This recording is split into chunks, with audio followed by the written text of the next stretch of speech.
Bueno, la segunda charla de la mañana vendrá a cargo de Sara Albert, que es de esta universidad, sin duda la participante más joven de toda de la jornada y media. Y bueno, nos va a hablar sobre flujos de curvatura. Hay alguien me engaña porque me pone un título aquí y otro en la pantalla, pero bueno, flujos de curvatura en superficies de Hadamard pinzadas. Esa es la intersección de los dos títulos. Los títulos son un epsilon. Ahora ya veremos al final de la charla.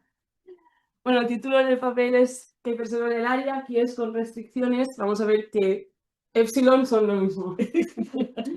Bueno, este trabajo es el primero de los problemas que he trabajado en mi tesis, mi directora es y voy a intentar presentar un poco los resultados que hemos obtenido y explicaros las ideas un poco de las demostraciones que hay detrás. Aquí hay muchas cosas, flujos de restricciones, superficies de Hadamard pinzadas. Vamos a destrozar poquito a poquito el título para ver qué es cada cosa. Empezamos viendo qué son los flujos. En geometría los flujos son herramientas analíticas que sirven para estudiar y caracterizar objetos geométricos. ¿Cómo lo hacemos? Hacemos que los objetos evolucionen en el tiempo siguiendo una ecuación diferencial que está inspirada en la ecuación del calor. Ya sabéis que la ecuación del calor tiene un efecto de difusión, ¿no? Entonces nuestros flujos lo que pretenden es suavizar irregularidades de los objetos geométricos, como bien puede ser, por ejemplo, una curvatura muy pronunciada. El objetivo no es solo este de suavizar irregularidades, el objetivo es hacer una clasificación de objetos estudiando a qué convergen bajo estos flujos. Hay dos tipos de flujos en geometría, los flujos intrínsecos y los flujos extrínsecos. Los flujos intrínsecos, como bien indica el propio nombre, utilizan características intrínsecas del objeto geométrico que estamos estudiando. Estos flujos lo que hacen es evolucionar la métrica. Por ejemplo, el flujo de Ricci es uno de los flujos intrínsecos por excelencia que se estudian en geometría, bueno, están bastante estudiados, de hecho, que hace evolucionar la métrica en función de la curvatura de Ricci del objeto. De esta manera, la información ambiente ni se considera, no importa.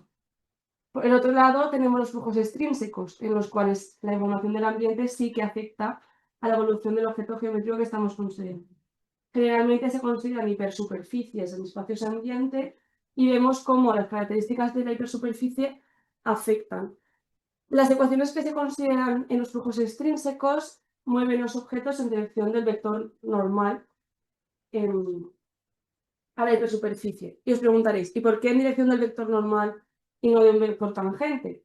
Pues porque en esos flujos se demuestra siempre que cualquier movimiento en la dirección tangencial corresponde a una reparametrización del objeto. Por tanto, estos movimientos tangenciales no son tan relevantes en el estudio de cómo evoluciona el objeto, aunque sí que se utilizan. Luego os diré un pequeño detalle para qué se utilizan. Entonces, la ecuación esta del calor que estábamos diciendo que suaviza irregularidades se traduce en estudiar flujos por curvatura. Por excelencia, el primer flujo por curvatura que se estudia es el flujo de acortamiento de curvas. Su nombre en inglés es Curve Shortening Flow, que es más conocido que en castellano. En este flujo consideramos una curva en una superficie o en el plano, consideramos el vector normal extrínseco y movemos los puntos en dirección de este vector normal y con velocidad menos la curvatura. De esta manera, ¿qué conseguimos? Pues que en los puntos donde la curvatura es positiva se muevan hacia el interior de la curva y los puntos donde la curvatura es negativa se muevan hacia el exterior. Entonces, de esta manera podemos intuir un poco este efecto suavizante y regularizante de este flujo. De hecho, este flujo, por supuesto, está completamente estudiado en el plano y en cualquier superficie.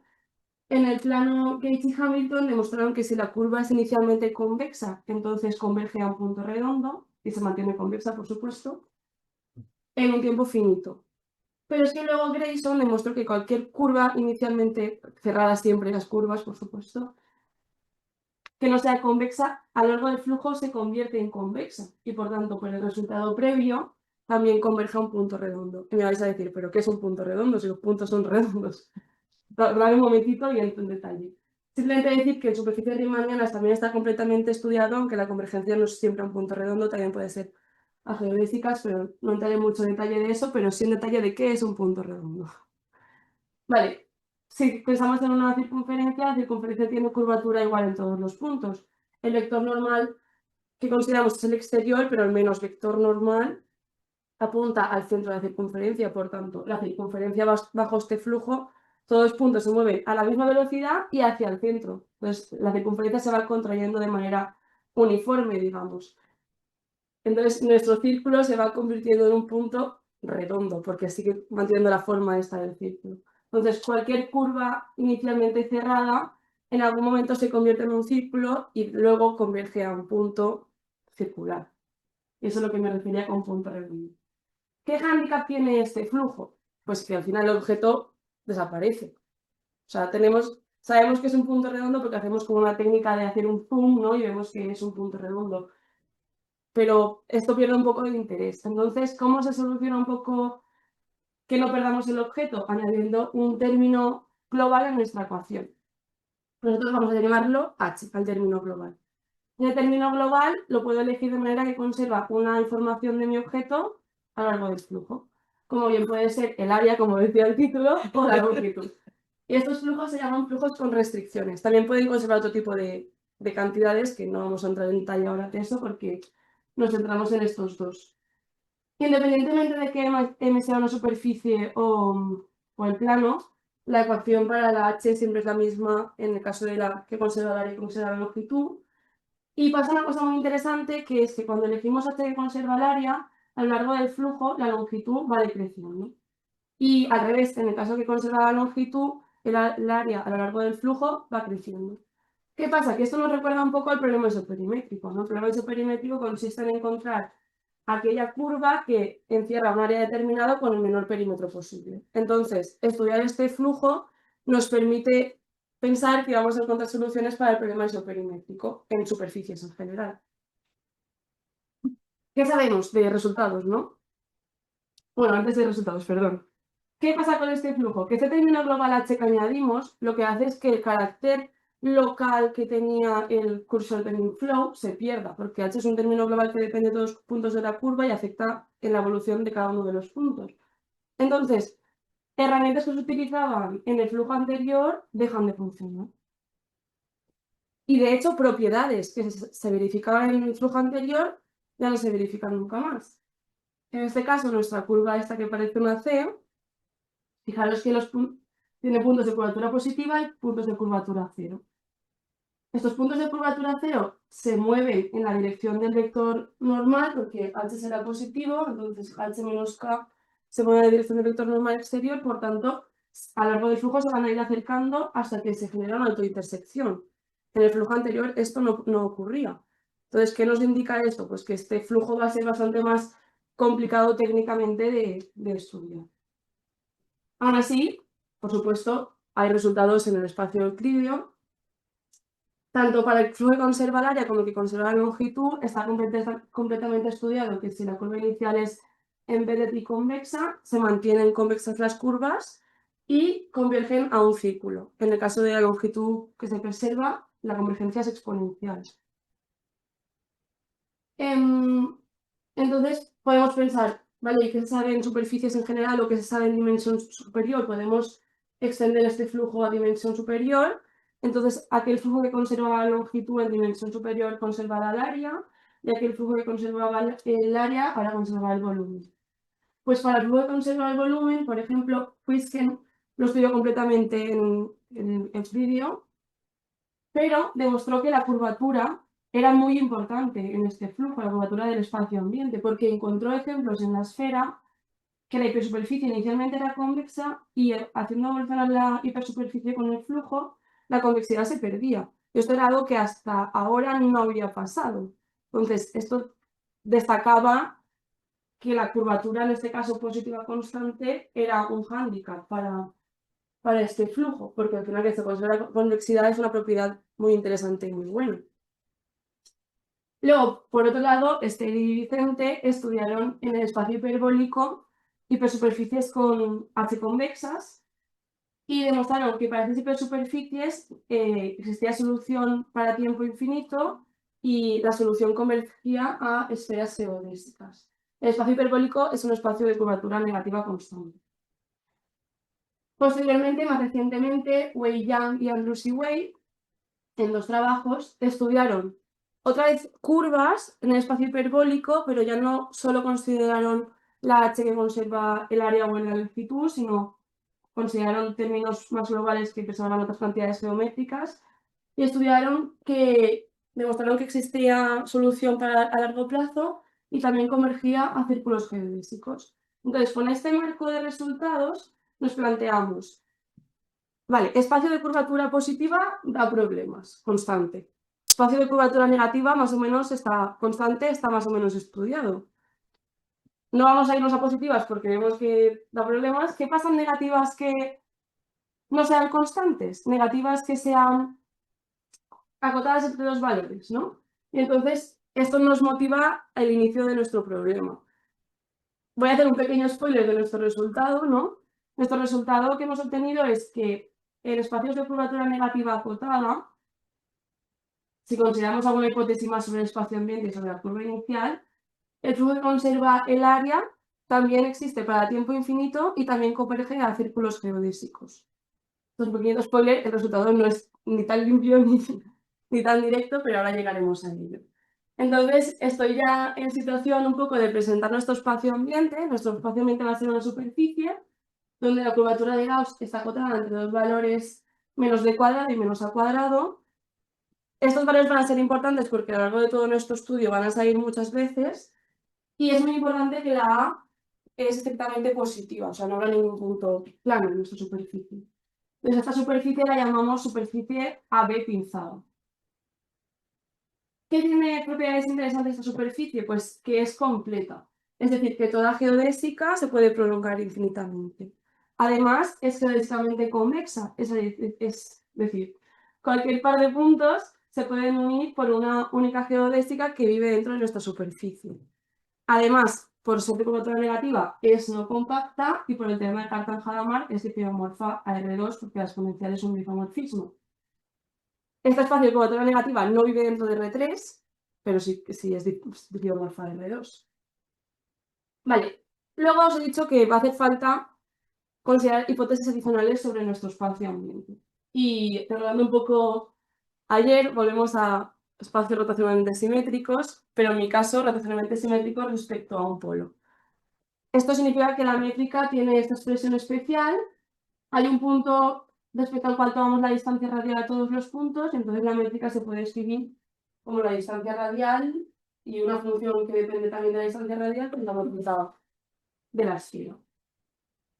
Entonces, ¿cómo me puedo imaginar un poco este espacio? Así, por supuesto, no es el espacio, porque hemos dicho que no vive dentro de R3, pero me interesa un poco que tengamos esta imagen en mente, ¿no? De que hay un polo y que más o menos respecto al polo es pues, una superficie de revolución, entre comillas, porque no lo es, porque luego para las demostraciones tener la idea visual de cómo es más o menos la superficie nos va a ayudar. Vale, y entonces con todo esto ya tengo el marco de trabajo del cual parto. Ya puedo plantear el problema. Muy bien, tengo mi superficie Hadamard AB pinzada, tengo una curva inicial que es convexa, cerrada, suave y embedded y considero el flujo de antes, donde, insisto, en ese vector normal exterior, H es el término global que conserva área, longitud y K es la curvatura de las curvas. Pues bien, ¿qué puedo saber de este flujo en mis superficies? Pues el resultado que hemos obtenido, que está pendiente de publicar, es que existe solución,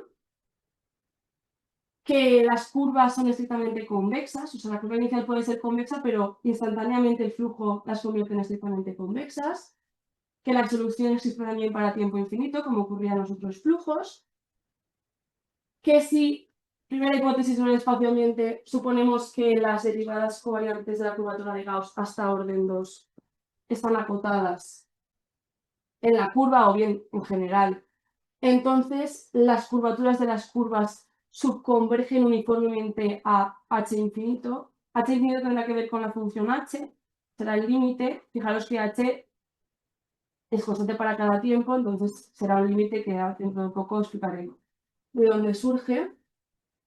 Y el último resultado, que es este flujo converge, para este resultado hace falta un poco de hipótesis extra, y es cuando suponemos que la superficie es rotacionalmente simétrica respecto a un punto, que la curvatura de Gauss es estrictamente decreciente respecto a la distancia radial.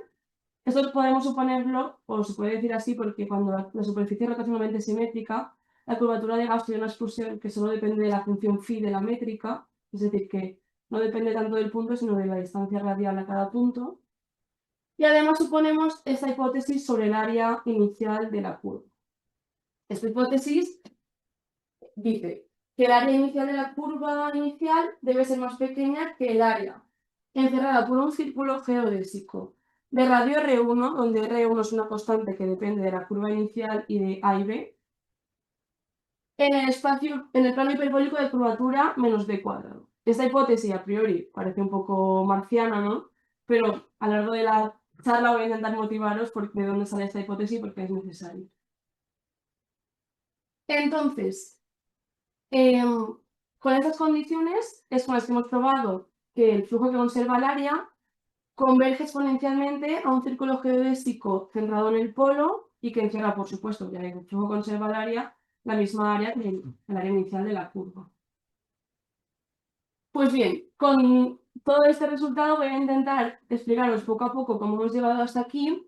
Hay partes de la demostración que requieren de menos hipótesis, entonces mi planteamiento para esta charla es, voy a ir de la hipótesis más sobre el espacio y sobre la curva, aumentando hipótesis para iros motivando cada cosa de dónde sale. Entonces, si quiero suavizar hipótesis, primera hipótesis más suave, voy a una superficie en general. Si tengo una superficie en general y sí que la curva inicial es convexa, cerrada y todo esto, ¿qué tengo? Pues existencia a corto plazo lo tengo siempre para cualquier curva inicial sobre y cerrada, sin convexo. Existe solución. La técnica para demostrar existencia a corto plazo es estándar, siempre se hace lo mismo. Aquí es donde entra esta parte de reparametrizaciones tangentes. El flujo como tal no es parabólico, pero como yo puedo demostrar que el flujo es invariante por señal de un término tangencial, con el término tangencial puedo hacer que el flujo sea parabólico y entonces aplicar técnicas estándar de DPs y tengo la existencia a corto plazo y la unicidad. Entonces, esto no entro mucho más en detalle que indicaros esto porque es estándar. Y luego, además, otro resultado que también es clásico en todos estos flujos es que se puede demostrar que, siguiendo un poco los pasos de Huisken en su paper, que el tiempo máximo de existencia es infinito o, si es finito, el máximo de las curvaturas se convierte en no acotado cuando t se aproxima al tiempo máximo de existencia. Y eso es para superficies en general. Aumento un poco las hipótesis sobre mi espacio. Sigo en una superficie, pero ahora pido que el supremo de las derivadas covariantes de la curvatura de Gauss hasta orden 2 esté acotado. Fijaros, cuando pongo aquí el 0, es también que la curvatura de Gauss está acotada, pero puedo estar en superficies de curvatura de Gauss positiva, o sea, no estoy solo en negativas. Este resultado que presento ahora vale también para positivas. Bien, pues el resultado dice, si tienes tu familia que evoluciona bajo el flujo y pidiendo la condición de que la curvatura de las curvas esté uniformemente acotada, y en el caso de que conserva la longitud, el flujo, tengo que pedir que la curvatura de Gauss no pueda ser 0. O sea, puede ser totalmente negativa o totalmente positiva, pero no 0. Entonces, por el resultado anterior, tiempo de existencia infinito, porque hemos dicho que si es acotada la curvatura, tiempo de existencia infinito. Pero es que además, que esto es la parte nueva, ¿no? El supremo de la diferencia entre las curvaturas de la función h, cuando t tiende al tiempo máximo de existencia, que es infinito, converge a 0. ¿Qué quiere decir esto? El máximo de la curvatura está acotado. La función h, en el caso de que conserva el área, es la curvatura media. En el caso de que conserva la longitud, no es exactamente eso. Pero la función h siempre está acotada por el máximo de la curvatura. Por tanto, tanto kappa como h son sucesiones acotadas, por tanto tienen una subsucesión convergente, entonces existe ese h infinito del que os hablaba antes. Entonces, lo que puedo decir es que hay una subsucesión de tiempos en los cuales la curvatura converge uniformemente a la función esa h infinito. Muy bien, pues vamos a ver cómo demostramos esto y por qué son importantes solo estas hipótesis que he pedido. Que la curvatura de Gauss y sus derivadas estén acotadas y que en el caso de que conserve la longitud no pueda ser cero la curvatura. Pues bien, la idea de la prueba es considerar la energía de la desviación entre la curvatura y la función h. Esta energía tiene integral acotada. En el caso de conservar el área, la derivada de longitud coincide con la menos energía, entonces si quiero hacer la integral, puedo acotarla por la longitud inicial, la longitud decrecida, acordaros. Entonces, en este caso, muy fácil me sale que la integral está acotada. En el caso de conservar la longitud, es un poco más pejillero porque ahora la energía es la función h por la derivada del área, entonces la integral la puedo acotar por dos términos que dependen de h y del área. ¿Qué pasa? Que hemos dicho que cuando conservo la longitud, el área a lo largo del flujo crece. Entonces lo que voy a necesitar para acotar esta integral es acotar el área. Y aquí es donde entra esta hipótesis de que los puntos no pueden tener curvatura cero. Porque tanto si es curvatura totalmente negativa como totalmente positiva, puedo encontrar una cota superior para el área. Entonces, para ambos casos tomo el máximo, ¿no? Como ya tengo el área acotada, puedo acotar, la h también está acotada por la curvatura, puedo acotar el término de la integral. Y por otro lado, puedo demostrar que la derivada de la energía también está acotada.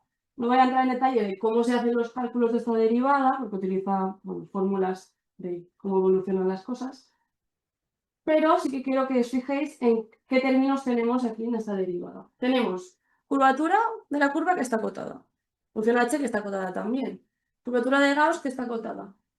Y el único término que a priori parece ser que no está acotado es esta segunda derivada. ¿Qué pasa? Que hemos demostrado que con la hipótesis que la curvatura del ambiente hasta orden 2 es de la curvatura de Gauss está acotada y curvatura de las curvas está acotada. Con esas dos hipótesis puedo demostrar que hasta la segunda derivada de la curvatura de la curva está acotada. Y por tanto todo ese término está acotado. Y cuando tengo integral acotada y derivada acotada, lo que tengo es que el límite de la energía converge a cero, solo te tiende a infinito. Y por tanto, utilizando estimaciones, el supremo de la diferencia módulo al cuadrado está acotado por una constante, por la raíz de la energía y por otra vez esta segunda derivada. Constante es constante, esto está acotado. Cuando tiendo a infinito, la energía tiende a cero y por tanto tengo el resultado demostrado. Así que ahora, entre comillas, mi tercer punto lo tengo demostrado. ¿Y por qué entre comillas? Porque en este resultado he utilizado la hipótesis curvatura de la curva acotada. Y eso aún no lo he demostrado para mi flujo. Pero todo llega. Vale. Ahora ya no me queda más cosas que hacer que aumentar condiciones en el espacio porque las necesito. Voy a las pinzadas. Primero, bajo el flujo, la convexidad se mejora. Ese lema utiliza técnicas estándar, pero quiero dar un poco las ideas para que luego... Bueno, os voy a dar un poco las ideas.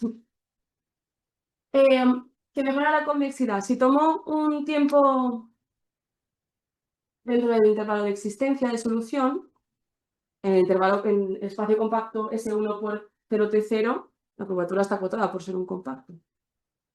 Entonces, lo que voy a hacer es suponer que en este intervalo acotado de existencia de solución existe un tiempo y un punto en el cual la curvatura se anula.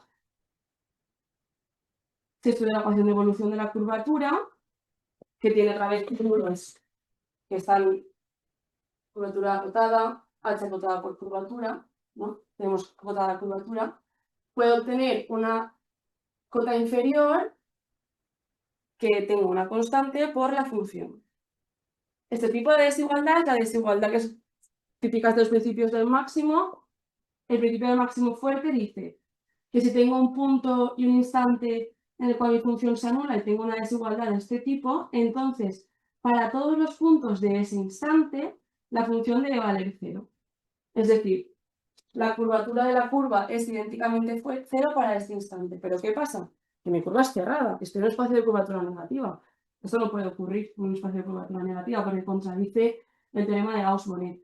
Entonces, tengo una contradicción al suponer que hay un punto y un instante en el que la curvatura es nula. Entonces, tenemos que curvatura estrictamente positiva para todo tiempo mayor que el tiempo inicial. Muy bien, pues con esto tengo mi primer punto del teorema demostrado. Vamos al segundo y el tercero. Para el segundo y el tercero solamente demostrar que la curvatura de la curva está acotada. Porque ya habíamos dicho antes que tiempo infinito mientras curvatura acotada. Y el tercero acabamos de demostrar. Pues me hace falta demostrar esto. Y alguien me dirá, bueno, pues muy fácil, como has hecho lo de la convexidad, ¿no? Utiliza un principio del máximo y saldrá súper rápido. Pues es imposible hacerlo así porque las desigualdades que salen no son suficientemente buenas. Entonces, la técnica usual para demostrar este tipo de cotas en las curvaturas es utilizar una función soporte. Y para ello necesitamos tener claros, para definir la función soporte, necesitamos tener claros dos conceptos, que son el radio interno y el radio externo. El radio interno es el supremo de los radios de las bolas que pueden vivir dentro de mi dominio, y el radio externo es el ínfimo de los radios de las bolas que viven fuera de mi dominio. Y entonces, ¿qué puedo demostrar para mi flujo? Primera, que el radio interno está acotado inferiormente por ese R1, que ya venía de antes. R1 solo depende de A y de la curva inicial. Y que el radio externo está acotado por un R2 que depende solo de la curva inicial. Pues bien, entonces, teniendo esas cotas, si fijo un instante de existencia de solución y fijo P0 el centro de la bola interna, lo que puedo demostrar es que existe un tau, que será una amplitud de existencia, un tiempo, ¿vale? Un tau que solo depende de la curva inicial de A y de B, de manera que para todos los puntos en este intervalo de amplitud tau, la distancia radial al P0 está acotada inferiormente para todas las curvas en este instante por R1 partido 2 y superiormente por R2. Y esto lo que implica es que todas estas curvas gamma de t en este intervalo están dentro de un anillo donde el radio interno es R1 partido 2, R2. A mí me gusta más decir que viven en un donut las curvas para ese tau. Y este resultado es súper importante y es clásico en la mayoría de flujos porque en nuestro caso nos va a permitir, esto va a ser clave para estudiar luego la convergencia y para descubrir esa condición del área que había introducido. Pues bien, con estos radios, con este centro de la Involve, puedo definir la función soporte, que está bien definida para ese intervalo de existencia que, insisto, no depende del tiempo, siempre es igual. Y me vais a decir, ¿esta función soporte de dónde te ha salido? Pues es que en el caso hiperbólico, la función seno hiperbólico de la distancia radial por el gradiente de R es un vector conforme, que esto ya no lo es en nuestro espacio, que la curvatura no es constante. Entonces, ¿qué pasa? Que en el caso de curvatura constante, esta función soporte, que luego la derivo, no sé qué, todas las derivadas salen muy bonitas, que son un vector conforme, y ahora ya para mí dejan de ser bonitas. Pero bueno, no nos adelantemos. Esta función está acotada, las cotas no dependen tampoco del tiempo ni nada, y utilizaré la función auxiliar esta, el denominador de la función auxiliar está acotado, por tanto, demostrar que la función auxiliar está acotada equivale a demostrar que la curvatura está acotada. ¿Y qué pasa? Que mi función U no es bonita. Entonces, lo que eran igualdades en el espacio hiperbólico, ahora empiezan a ser desastres, en particular desigualdades. Hemos demostrado un lema de comparación a lo largo de las curvas para las derivadas de dirección tangente, producto tangente y normal, producto normal. Y una vez que el término cruzado o mixto es igual, independientemente de donde esté tangente de normal, y también una desigualdad que aunque no sea estrictamente positiva, por lo menos tengo una desigualdad. Entonces, con estas desigualdades, cuando estudio la evolución de esta función soporte, tengo muchas cotas que dependen solo de gamma 0, de R1 y de R2, y R1 y R2 hemos dicho que dependen de gamma 0 de B. O sea, que al final puedo acotar mi función con un montón de cálculos súper largos por unas cotas que solo dependen de gamma 0, A y B para cualquier T0. Entonces, con esto demuestra que la curvatura está uniformemente acotada. Los cálculos son larguísimos y bueno, ya os animaré a que lo lean y deis un vistazo. Claro, con esto, ¿qué pasa? Ya tengo el punto 2 y el punto 3 demostrados. Y ya solo me queda demostrar o estudiar si hay convergencia. Esos 3 puntos valen para ambos flujos, para que conserve la área y conserve la longitud. El tercer punto ya solo sirve para que conserve la área. Y vas a decirme, vale, pero, ostras, ¿por qué todo esto que consideras en el cuarto punto, no? ¿Por qué superficie rotacionalmente simétrica? ¿Por qué curvatura de Gauss estrictamente decreciente? ¿Y por qué solo estudias el que conserva el área y no también el que conserva la longitud? ¿Por qué? ¿Por qué? Bueno, ¿por qué el que conserva el área? Porque por el trabajo de Esther y Vicente, al que aprovecho ahora para agradecer especialmente a Vicente porque nos ha ayudado mucho también en esta última parte, sabemos lo que ocurre en el hiperbólico con el que conserva el volumen. Entonces, el equivalente es el que conserva el área para curvas. Entonces, vamos a intentar utilizar esas técnicas otra vez de reformular el problema en términos de la distancia radial.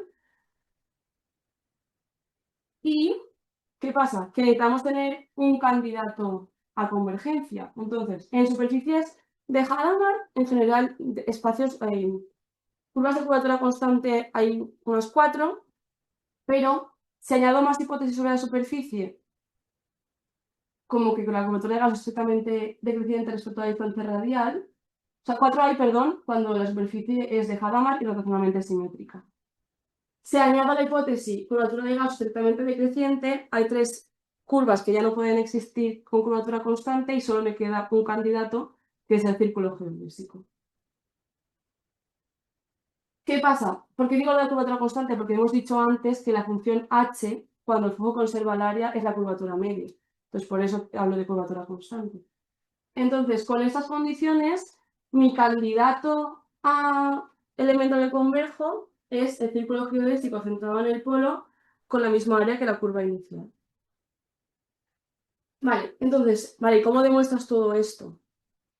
Pues el trabajo de Simonet, el cual daría para hacer otra charla de 45 minutos, porque es muy extenso y bastante complejo, nos permite demostrar, en primer lugar, que el círculo geodésico centrado en el polo, que sería este, es atractor a lo largo de este flujo, y también nos permite demostrar que si considero curvas cerca, o sea, en un entorno, porque con la distancia radial definimos las funciones que están cerca de la distancia radial constante, en ese entorno hay convergencia exponencial. Claro, ¿qué pasa? Que nuestras curvas inicialmente no están cerca. Hay que ver si van cerca, ¿no? Entonces aquí entra nuestro trabajo, ¿no? Entonces, un primer lema que hemos demostrado utilizando esto de el anillo O'Donnell es que si considero la distancia radial de las curvas al polo, la familia de las distancias radiales o está uniformemente acotada, que significa que el máximo de la distancia radial para todo tiempo tiene una cota superior que no depende del tiempo, que es equivalente a decir que las curvas se quedan en un compacto. O ocurre que las curvas están en ese compacto, o ocurre que para cualquier distancia al polo puedo encontrar una curva tal que el mínimo de la distancia radial aún es más grande que esa cantidad. ¿Qué quiere decir el punto 2? Que las curvas se están escapando a lo largo del flujo de lo que diríamos que sería el polo, ¿no? Cada vez puedo encontrar alguna que está en el infinito. Entonces, y además uniformemente, o sea, no se alargan las curvas. Eso también nos lo da un poco lo del anillo en el que viven las curvas. Pues muy bien. Con este lema, ya sabemos que a lo largo de nuestro flujo o tenemos que la familia es acotada o la familia se va. Entonces, ¿cómo hago que la familia sea acotada? ¿Cómo hago que no puedan irse a infinito? Y aquí es donde entra esa condición del área. El área del círculo geodésico con radio R1 en el plano hiperbólico de curvatura menos b cuadrado tiene esta expresión tan fea, pero os la he puesto para que veáis que también está aquí el área inicial. Por tanto, esta condición es una condición implícita y no explícita y esto es algo que esperamos poder mejorar. esa área es muy grande, entonces sabemos que habrán curvas que cumplan esa condición. Si se cumple esta hipótesis, entonces tengo que las curvas estén en contra. No se me van a escapar si ocurre esto. Y vais a decirme, ¿cómo se os ha ocurrido esto? Muy bien, volvemos a nuestro dibujo. Estamos suponiendo que la curvatura de Gauss es decreciente respecto a la distancia radial. Entonces, acordaros que hemos dicho que todas las curvas tienen una bola interna y esta bola interna, el radio tiene una potencia interior que es R1, que es igual para todos los tiempos. Entonces yo puedo considerar las bolas de radio R1 en cualquier punto de mi superficie. ¿Y qué ocurre? Que cuando están más cerca del polo, esa misma bola de radio R1 tiene una área mucho más pequeña que cuando se va alejando del polo. El área de la bola de radio R1 va creciendo a medida que la bola se aleja del polo. ¿Qué ocurre? Que hemos dicho que nuestras curvas siempre tienen dentro una bola de radio R1. Y el área de esa bola va creciendo cuando me alejo del polo. No es que mi flujo conserva el área. Si mi área inicial no puede ser más grande que la bola cuando estoy en la curvatura más negativa posible, esa bola no puede estar, esa curva mía no se puede haber ido al infinito, porque contradiría que conservo el área tendría que ser más grande de la curva que de la bolita. Por tanto, de aquí se motiva nuestra definición de la condición. Pues muy bien, entonces ya tengo todas las herramientas para que la distancia radial esté acotada. Por tanto, como vivo en un compacto, las curvaturas de Gauss y sus derivadas covariantes están acotadas. Como tengo las derivadas covariantes acotadas, tengo la curvatura de la curva acotada que acabo de demostrar, tengo existencia infinita, tengo que el límite del supremo de la diferencia entre la curvatura... aquí esto... Bueno, cuidado una T, pero bueno. Esto converge a cero, entonces existe una sucesión de tiempos en los cuales la curvatura converge a una constante. Las únicas curvas con curvatura constante con todas estas condiciones son los círculos geodésicos, por tanto, hemos demostrado antes con lo de Simonet que cuando estoy cerca tengo convergencia exponencial, pero es que claro, hemos demostrado que hay una subsucesión que converge uniformemente las curvaturas a la curvatura constante. Por tanto, puedo estar tan cerca como yo quiera. Como puedo estar tan cerca como yo quiera, puedo tomar una nueva curva que es para la curva inicial del flujo. Con esta curva inicial del flujo ya sé que la convergencia es exponencial, pero es que tengo unicidad de solución. Por tanto, mi curva inicial, que tenía esta condición del área, necesariamente converge exponencialmente a un círculo geodésico centrado en el polo con la misma área que la curva inicial. Y aquí está un poco el dibujito, ¿no?, de la idea. Mi curva está en un compacto, mi curva debe pasar por el polo y estar tan cerca en algún instante de este entorno del círculo geodésico en el cual hay convergencia exponencial. Esta converge exponencialmente y por tanto toda mi familia converge exponencialmente. Y con eso ya tenemos todo nuestro teorema bien motivado y bien demostrado, o por lo menos dadas las ideas, y este sería nuestro resultado. Muchas gracias por vuestra atención y quedo a vuestra disposición para cualquier duda que podáis tener. Bueno, pues está coordinando el pabellón de los predoctorales.